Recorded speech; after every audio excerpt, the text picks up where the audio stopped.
Zabbuli ey'ekyenda. Mukama, wali kifo kyaffe eky'okutuulamu mu mirembe gyonna.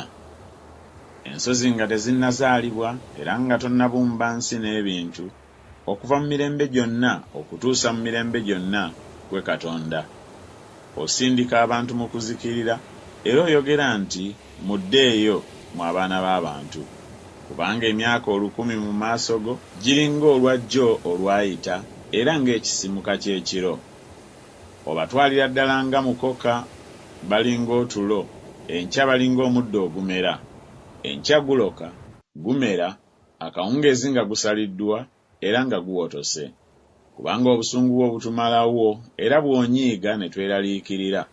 Otadde obutali butuukirivu bwaffe mu musana gw'amaaso go, ebibi byaffe eby'ekyama mu musana gw'amaaso go.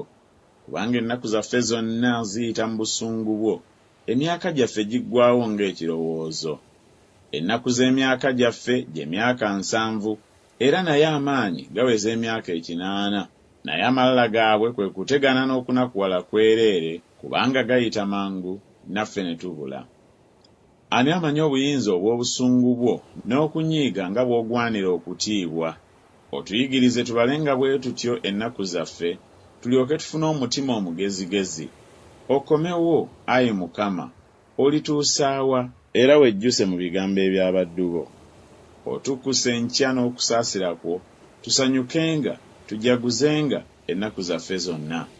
Otusanyuse ng'ennaku bwe ziri ze watubonyaabonyezangamu, era ng'emyaka bwe giri gye twalabirangamu obubi. Omulimu gwo gulabikirenga abaddu bo, n'ekitiibwa kyo kirabikenga ku baana baabwe.